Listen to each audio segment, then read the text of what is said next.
Kalau bicara Masjid Nabawi, Masjidil Haram, memasuki dua negeri ini relatif lebih mudah daripada memasuki Masjidil Aqsa. Tapi Allah memudahkan bagi kita untuk datang ke sini. Falahul hamdu walahul syukur. Hari ini anak ingin menyampaikan sedikit tentang dua hal. Yang pertama berkaitan dengan Nabi Sulaiman. Nabi Sulaiman itu Ibnu Katsir menceritakan dalam Qasasul Anbiya tentang bagaimana kekuatan yang Allah berikan kepada Nabi Sulaiman. Jin itu nggak berani ngelihat Nabi Sulaiman. Mereka ketika bekerja, Nabi Sulaiman sholat, apa mereka nggak berani melihat. Kalau mereka melihat, bisa terbakar jin itu. Kemudian disebutkan oleh Ibnu Katsir sebuah riwayat bahwa di tempat ini, di Masjidil Aqsa ini, tiap hari itu tumbuh-tumbuhan. Tumbuh benih ya, keluar. Biasanya Nabi Sulaiman datang kepada pohon itu. Mas muka, namamu siapa? Dia sebutkan namanya. Kemudian buat apa engkau diciptakan sama Allah? Kalau memang untuk tumbuh-tumbuhan biasa, maka dicabut kemudian ditanam di tempat lain. Apabila tujuannya untuk obat, dia mengatakan namaku fulan dan aku diciptakan untuk obat. Obat apa? Maka Nabi Sulaiman menjadikan itu untuk obat. Disebutkan pada suatu hari, Nabi Sulaiman datang ke pohon yang tumbuh itu, ditanya, Mas Muki, siapa namamu? Pohon ini mengatakan, Al-Kharrubah. Al-Kharrubah. Yang artinya sesuatu yang merusak. Engkau diciptakan untuk apa? Aku diciptakan untuk menghancurkan masjid ini. Nabi Sulaiman tahu kalau ajal dia sudah dekat. Akhirnya Nabi Sulaiman minta kepada Allah Subhanahu wa taala agar kematian dia disembunyikan dari bangsa jin. Allah Subhanahu wa taala berfirman ketika berbincang tentang kematian Nabi Sulaiman di surat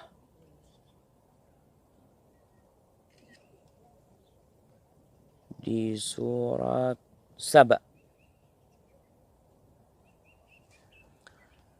Di surat Saba ketika Allah menjelaskan karunia yang Allah berikan kepada Nabi Sulaiman. Walaqad ataina Dawuda minna fadla.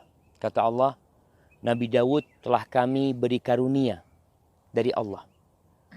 Ya jibalu awwibi ma'ahu wat-tayr wa alanna lahul hadid.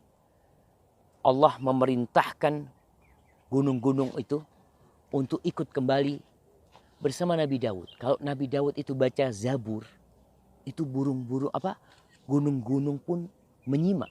Wat-tayr, dan burung-burung ikut menyimak bacaan Nabi Daud alaihissalam. Wa alanna lahul hadid. Dan kata Allah, dan kami jadikan besi itu sesuatu yang lunak di tangan Nabi Daud alaihissalam. Jadi pada waktu kerajaan Nabi Daud, sebelum Nabi Sulaiman, Nabi Daud itu sering keluar kota, keluar pagar kota ini, dalam rupa ya orang biasa. Dia selalu bertanya kepada orang yang datang, katanya, gimana menurut kalian raja kalian? Selalu yang disimak adalah pujian-pujian. Sampai suatu hari Allah kirim malaikat dalam wujud manusia. Ingat, ini dalam riwayat Israiliyat yang kita tidak boleh mendustakannya dan tidak boleh mempercayainya. Artinya kalau sesuai dengan syariat Allah kita percaya, kalau bertentangan maka kita tidak boleh menerima. Kalau ini cerita-cerita kita ambil hikmahnya.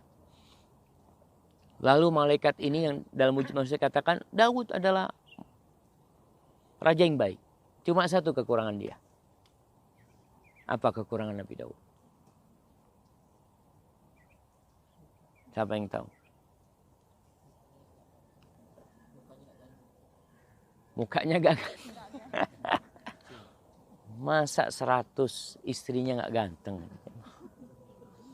Satu kata dia. Dia makan dari Baitul Mal. makan dari kas negara. Itu kekurangan dia. Dia sadar. Akhirnya dia minta sama Allah, ya Allah kasih aku kerjaan ya Allah. Supaya aku nggak makan dari hartanya umat. Aku makan dari penghasilanku sendiri. Di sini Allah katakan wa alanna lahul hadid. Kami jadikan besi itu lunak di tangannya Nabi Daud alaihissalam. Akhirnya Rasul SAW mengatakan kan, para nabi itu makan dari hasil kerja mereka. Dan Nabi Daud alaihissalam kana ya'kulu min kasbi yadihi. Setelah itu Nabi Daud tidak makan kecuali dari hasil kerjanya. Beliau itu bikin baju besi. Jadi kalau kita lihat orang bikin baju besi itu mungkin dipanasin ya. Kemudian patok, ini Nabi Daud pakai tangannya. Allahu Akbar. Itu mukjizat yang Allah berikan kepada Nabi Daud. Kemudian Allah mengatakan, Ani'mal sabiqatin wa qaddir fis sard. Engkau bikinlah dengan mukjizat yang Allah berikan. Engkau bikin baju-baju besi ya. Yang kemudian engkau jual. Dan beramalah kalian amal soleh. Inni bima ta'maluna basir. Aku maha melihat dengan apa yang kalian lakukan. Kemudian wali Sulaiman ar-rih. Setelah menyebut Nabi Daud alaihissalam, ayahnya menyebutkan tentang karunia yang Allah berikan kepada Nabi Sulaiman, yaitu angin. Sebagaimana yang kemarin kita sudah bahas hal itu. Kemudian disebutkan anginnya ini wuduha syahrun warawahwa syahrun. Jarak tempuhnya sekali jalan di pagi sampai zuhur itu sebulan, perjalanan sebulan yang biasa ditempuh. Dalam riwayat Ibnu Katsir menyebutkan kalau ingin lebih kencang lagi jalannya, itu yang dipanggil angin topan. Sehingga jaraknya lebih cepat lagi perjalanan. Ibnu Katsir menyebutkan jadi ada semacam, kalau yang kita lihat kan karpet biasa. Jadi karpet itu ditaruh di atas kayu. Jadi angin ini datang masuk di bawah kayu itu. Jadi semacam kayak amben ya. Apa namanya? Iya. Itu diangkat. Kalau ingin lebih kencang lagi, topan yang dipanggil. Itu Allah berikan kepada Nabi Sulaiman. Dan yang dibawa di sana itu jamaah, segala sesuatu yang dibutuhkan untuk perang. Jadi bukan hanya Nabi Sulaiman. Jadi pasukannya ikut naik. Kalau mau berperang, jadi disebutkan kadang-kadang Nabi Sulaiman pagi hari sampai di satu tempat, sore harinya udah makan di tempat lain. Kemudian Nabi Sulaiman menikah dengan siapa? Balqis. Ratu Balqis. Banyak riwayat Israiliyat bahwasanya Nabi Sulaiman itu tetap meletakkan Ratu Balqis di Saba. Mengurusin Saba.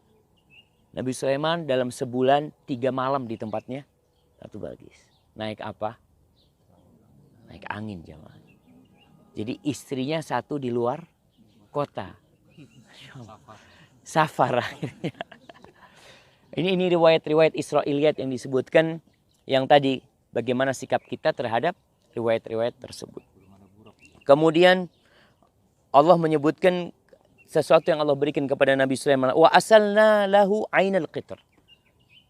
Allah berikan kepada Nabi Sulaiman ini mata air besi atau mata air tembaga atau mata air. Bukan. Timah. Itu keluar jemaah seperti mata air. Yang disebutkan dalam riwayat itu adanya di Yaman sana. Jadi mata air itu hanya 3 hari disebutkan. Setelah Nabi Sulaiman ambil kebutuhannya, selesai mata air itu berhenti. Wa minal jinni man ya'malu baina yadayhi. Dan di antara bangsa jin itu ada yang bekerja kepada Nabi Sulaiman. Biizni rabbih. Ingat, kerjanya itu dengan izin Allah. Wa man yazigh minhum an amrina nudzikhu min adzabis sa'ir. Barang siapa di antara bangsa jin itu yang menyimpang dari perintahnya Nabi Sulaiman, maka kita akan berikan azab yang pedih buat dia. Ya tentunya di dunia dengan diikat, dibelenggu, nanti di akhirat akan diazab dengan azab neraka. Jadi jin itu bekerja seperti pekerja jemaah yang mengangkat barang-barang. Nanti kita akan ke Al-Khalil, ke Hebron. Karena ada kisah siapa sih yang bangun tembok yang diyakini kuburan Nabi Ibrahim. Ada riwayat yang mengatakan yang membangun itu Nabi Sulaiman.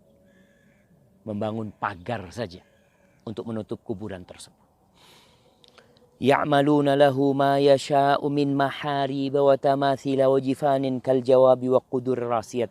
Kerjanya jin-jin ini Masya Allah. Dia bikin ruangan-ruangan yang indah. Mihrab ini sebenarnya adalah depannya ruangan. Depannya ruangan. Kita kalau lihat orang punya rumah depannya itu begitu indahnya ya. Kalau masjid bagian depannya itu disebut mihrab. Itu jin kerjanya bikin itu. Atau bikin patung-patung. Patung-patung yang ada di tembok-tembok. Apakah patung itu wujud manusia, wujud binatang? Mungkin. Ibnu Katsir menjelaskan bisa jadi itu syariat yang sebelum kita dibolehkan untuk bikin patung-patung. Karena kejadian penyebab pertama terjadinya kesyirikan di kaumnya Nabi Nuh apa? Patung kan? Bisa jadi pada waktu itu memang bikin patung itu boleh.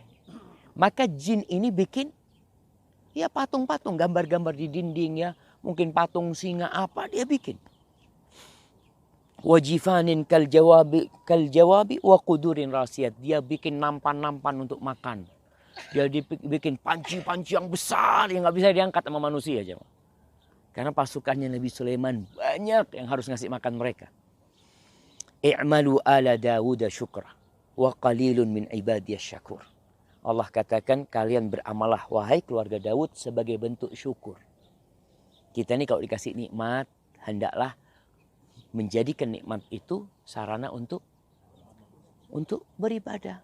Allah perintahkan beramalah kalian sebagai bentuk syukur kalian. Lalu Allah sebutkan. Wa qalilun min ibadiyas syakur. Sedikit dari hambaku yang pandai bersyukur. Sedikit. Ya mudah-mudahan kita termasuk yang sedikit jemaah. Jadi kalau kita bicara kebanyakan manusia itu nggak benar. Maka kalau kita bicara sistem demokrasi, itu banyak nggak benernya.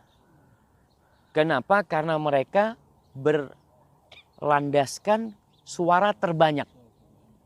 Dan kalau dihitung kebanyakan manusia ini soleh apa nggak soleh? Lebih banyak yang nggak soleh. Tapi kan dalam Islam memilih dengan musyawarah. Yang musyawarah orang-orang soleh. Insya Allah pemimpinnya soleh. Tapi kalau yang musyawarah ini preman, pemerkosa, suaranya diminta. Kamu pilih siapa? Pemerkosa nih. Yang betul nggak kita lihat diadakan pemilihan di dalam penjara? Begitu ini penjahat-penjahat tetap dia memberikan suara mereka untuk memilih. Makanya Allah katakan wa qalilun min ibadiyas syakur. Sedikit dari hambaku yang pandai bersyukur. Maka kita harus berusaha untuk menjadi yang sedikit. Sudah yang namanya istana Nabi Sulaiman sepertinya memang bukan di sini. Nabi Daud bukan di sini. Ini Masjidil Aqsa. Artinya Nabi Sulaiman punya istana di dekat sini. Yang tadi Nabi Sulaiman tiap hari masuk ke Masjidil Aqsa. Ambil pohon itu. Dia pohon itu yang terakhir. Pohon yang terakhir itu dicabut sama Nabi Sulaiman. Dibawa ke kebunnya dia. Ditanam di sana. Artinya dia sudah tahu akan merusak, dia akan mati, akan selesai sudah urusannya. Dia minta kepada Allah Subhanahu wa taala supaya kematian dia disembunyikan dari jin. Riwayat-riwayat menyebutkan Nabi Sulaiman ini sedang membikin kubah dari kaca. Nabi Sulaiman ibadah di dalam. Kubah itu mungkin aja dia ada di sini, tempat ibadah Nabi Sulaiman. Allah mengatakan falamma qadaina alaihi al-maut ma dallahum ala mautihi illa dabbatul ardi ta'kulu min sa'ata. Nabi Sulaiman itu sholat, beliau pegang tongkat. Yang disebut tongkat itu dibikin dari pohon yang tadi. Itu jin kerja terus. Mereka nggak berani ngelihat. Kalau dilihat terbakar mereka. Mereka pokoknya kerja ngerjakan tugas yang diberikan kepada Nabi Sulaiman. Kan nggak langsung selesai kerjaan itu. Selama disebutkan 1 tahun. Nabi Sulaiman sudah meninggal dunia. Dalam kondisi berdiri. Tongkatnya itu. Tongkatnya ini dimakan sama rayap. Setelah 1 tahun Nabi Sulaiman jatuh, jin baru tahu, oh ternyata udah mati. Di sini Allah mengatakan falamma kharra, ketika Nabi Sulaiman jatuh dari tongkatnya itu, tabayyanatil jin an law kanu ya'lamunal ghaib ma labithu fil adzabil muhin. Nampak bahwasanya jin itu nggak tahu dengan yang gaib. Nampak bukti nih. Kalau dia tahu dengan yang gaib, jin itu tidak akan masuk neraka. Artinya tidak akan diazab karena dia tahu adanya neraka. Nggak tahu jin itu sama yang gaib. Makanya pertanda kita jangan sampai menyandarkan diri dengan kekuatan jin. Jin ngasih tahu kabar gaib ini itu tuh Nabi Sulaiman di depannya. Udah meninggal setahun. Dari mana mereka tahu setahun? Akhirnya tongkat itu diambil, dikasih rayap. Dilihat rayap ini makannya sehari semana. Setelah dihitung ya. Oh kemungkinan setahun. Dan jasadnya para nabi tidak dimakan oleh. Kemudian riwayat Israiliyat disebutkan oleh Ibnu Katsir dalam Qasasul Anbiya. Akhirnya jin itu berterima kasih kepada siapa? Rayap. Kepada rayap.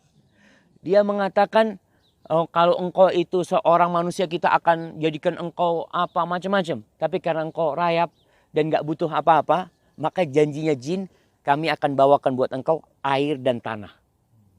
Itu jin. Makanya kalau rayap sampai rumah-rumah, sampai atas-atas, itu bisa jadi jin yang bawa tanah dan airnya. Tapi ini riwayat Israiliyat. Supaya kita paham gitu. Artinya kita kalau nanti baca, oh Masya Allah benar ternyata. Karena terus terang, anak punya rumah jamaah ya Allah ya. Anak punya rumah itu atapnya ambruk.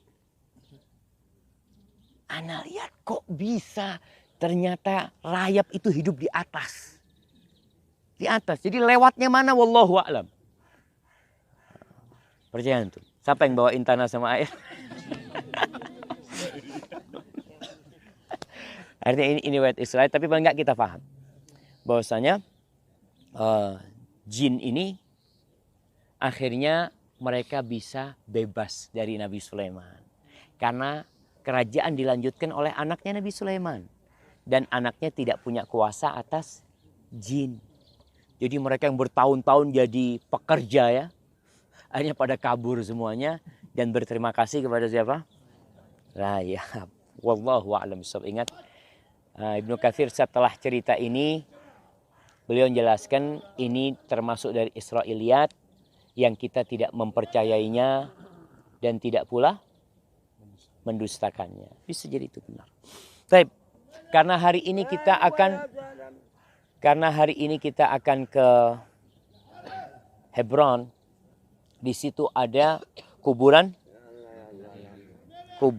Nabi Ibrahim alaihissalam. Pertanyaannya, apakah benar Nabi Ibrahim dikuburkan di sana? Benar enggak? Al-Imam Ibnu Katsir mengatakan, faqabruhu. Nah, dia mau bagi-bagi.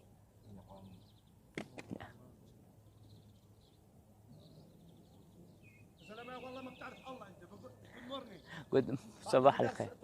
اذا باخذش منها مصاري يا عمي. انا قطع برا. اذا باخذ مصاري خليه قدامك طلع واقف. حاج انا خليك غلط فيك اذا بدي اعطي درس يا زلمه.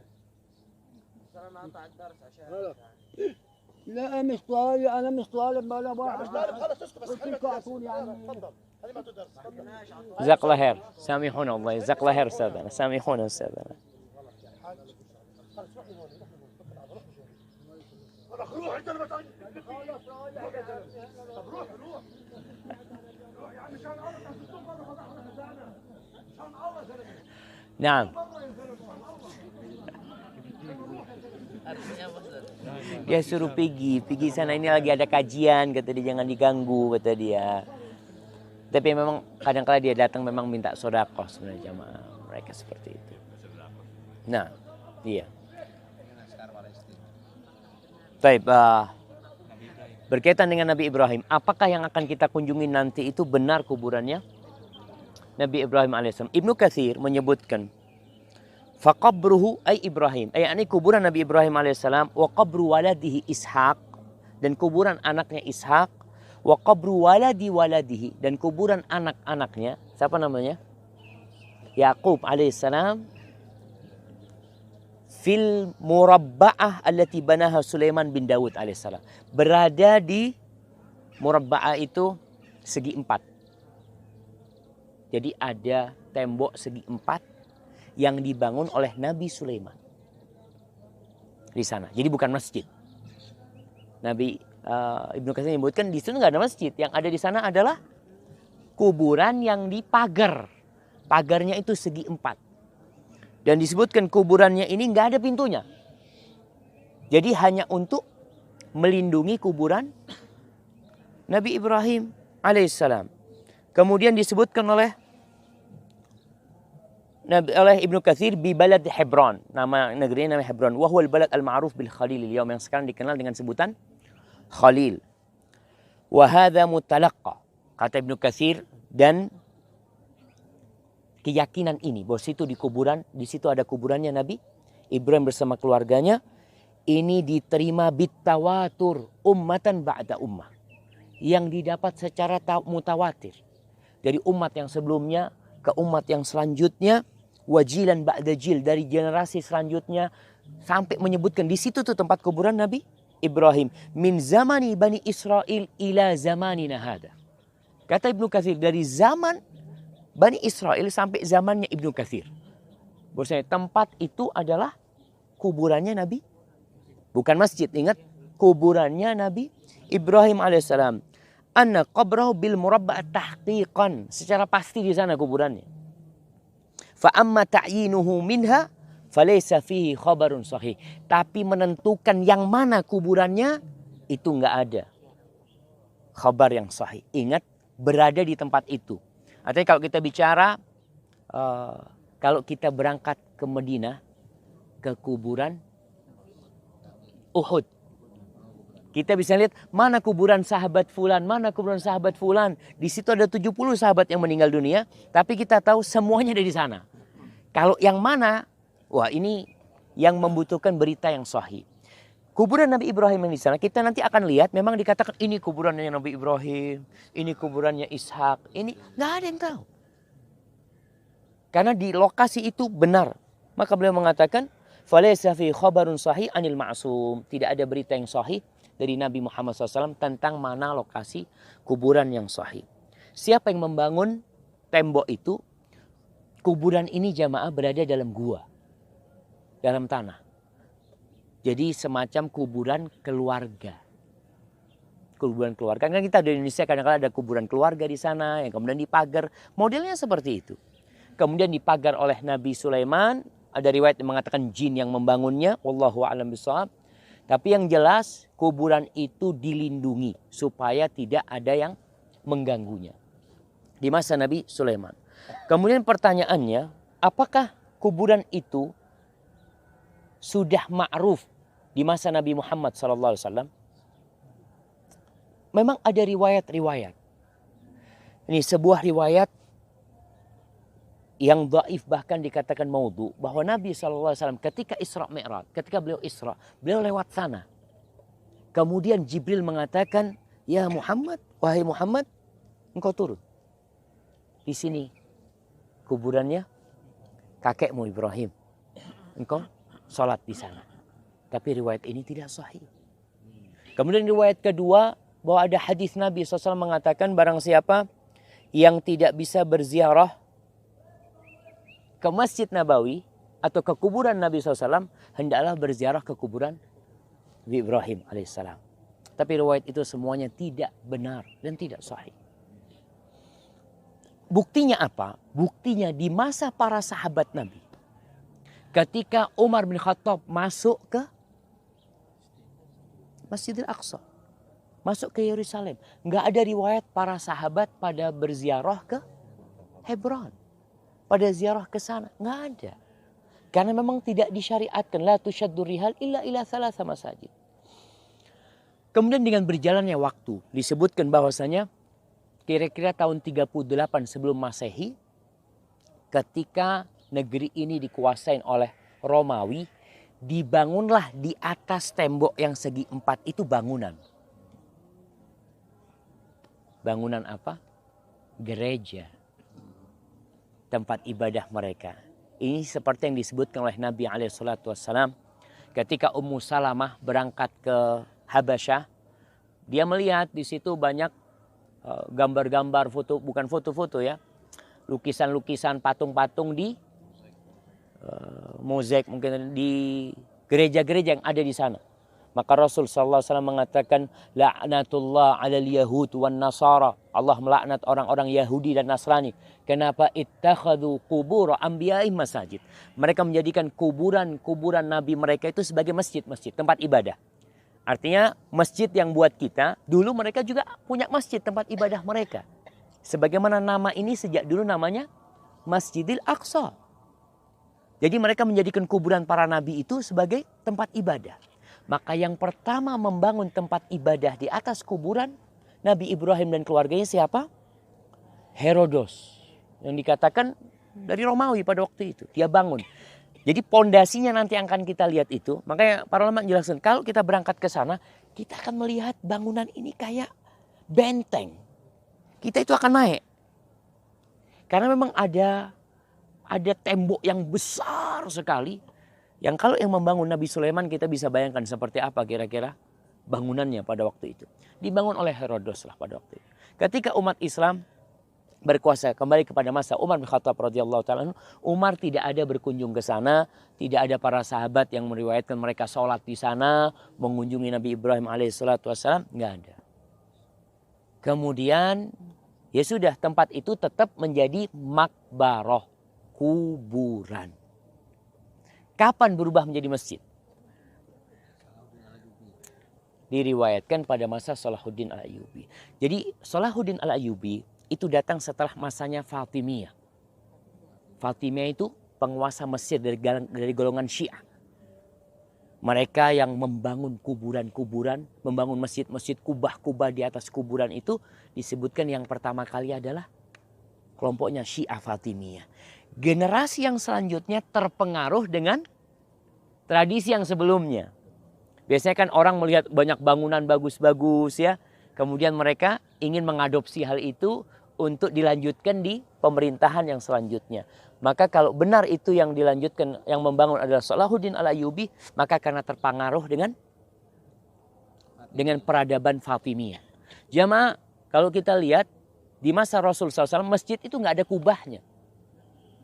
Nggak ada kubahnya, nggak ada menaranya. Kapan mulai ada kubah?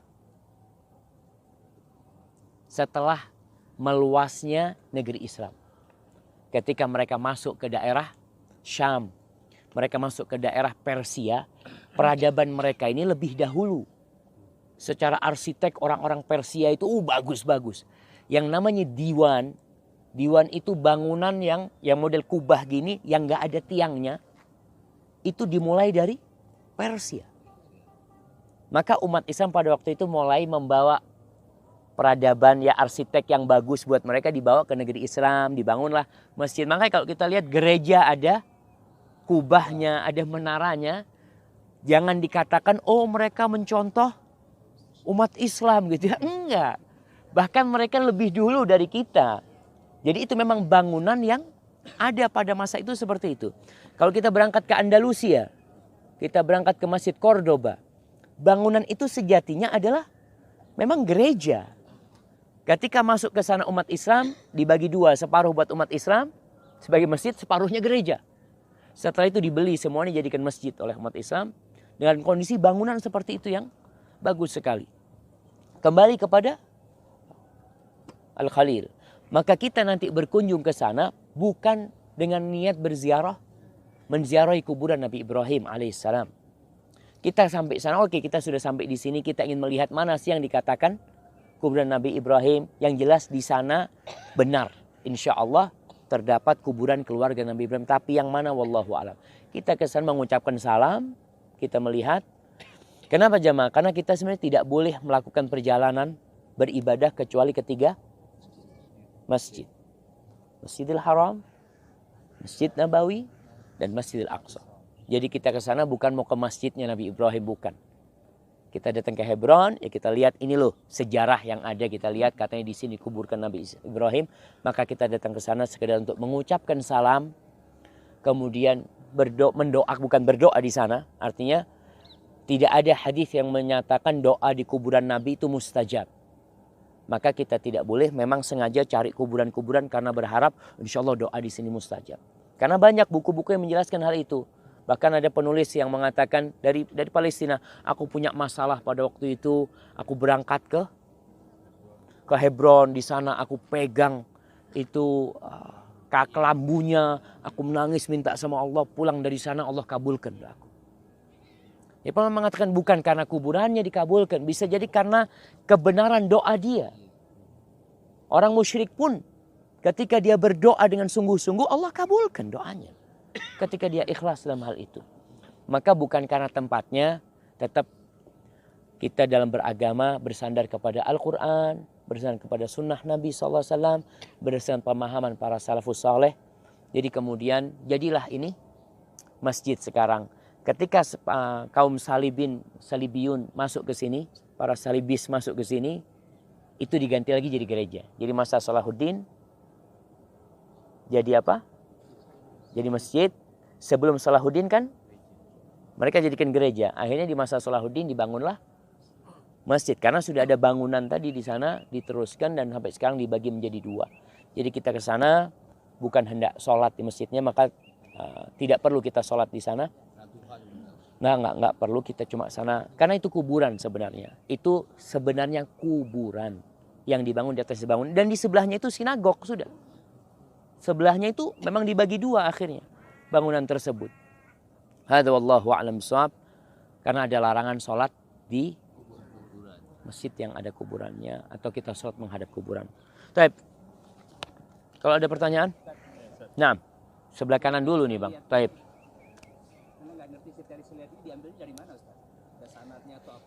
Iya. Kalau cerita Israiliyat ini kita tahu orang-orang Yahudi dan Nasrani sebelum Islam, mereka sudah mencatat cerita-cerita mereka. Ada dalam buku-buku. Sehingga Abdullah bin Amr bin As itu dalam satu peperangan pernah mendapatkan kitab-kitab itu sepenuh 2 keledai lah. Waalaikumsalam warahmatullahi wabarakatuh. Dalam kitab-kitab mereka. Makanya kemudian ada pendeta-pendeta Yahudi yang masuk Islam. Seperti Wahab bin Munabbih. Dia seorang tabi'in yang bersama Umar bin Khattab radhiyallahu ta'ala anhu. Ketika dia datang ke sini, dia bertanya, masjidnya mau dibangun di mana? Bangunan masjid mau dibangun di mana? Itu Wahab bin Munabbih, usul masjidnya itu di balik batu ini. Di sini aja katanya dia. Itu yang katanya Umar bin Khattab, naza'at ka yahudiyatuka. Kau masih ada Yahudinya sedikit nih. Supaya kan dapat kiblat 2. Jadi kiblatnya itu menghadap batu, langsung menghadap ke Ka'bah gitu kan. Maka akhirnya dibangun di depan oleh Umar bin Khattab radhiyallahu ta'ala. Jadi kisah-kisah itu diambil dari pendeta-pendeta Yahudi yang masuk Islam, yang mereka menceritakan biasanya disebutkan dalam Taurat, kemudian disebutkan oleh nenek-nenek kami. Maka disebut kisah Israiliyat dari kalangan Bani Israel. Dari sanalah. Dan Nabi kita Muhammad SAW memberikan arahan kepada kita. Beliau mengatakan, hadithu an Bani Israel wala haraj. Silahkan kalian ceritakan tentang Bani Israel, nggak apa-apa kata Nabi SAW. Jadi ada kebolehan dari Nabi SAW. Tapi dalam riwayat lain Nabi mengatakan, la tusaddiqu ahlul kitab wa la tukadzibuhum. Kalian jangan mendustakan berita yang dari ahlul kitab. Dan jangan mempercayainya. Takut kalian nanti mendustakan, ternyata cerita itu benar. Ya, kita kan nggak tahu. Lalu kalian mendustakan atau kalian membenarkannya padahal cerita itu bohong. Jadi posisinya kita ketika mendapatkan cerita ini sebagai ibroh saja. Kita ambil pelajaran dari sana. Jadi antum jangan cari pohon Nabi Sulaiman ya. Nah, tunggu. Dan itu mungkin artinya Nabi Sulaiman kan memang Allah berikan mukjizat yang kerajaan yang tidak dimiliki oleh siapapun. Enggak sebelumnya, enggak sesudah. Barakallahu fiikum. Baik.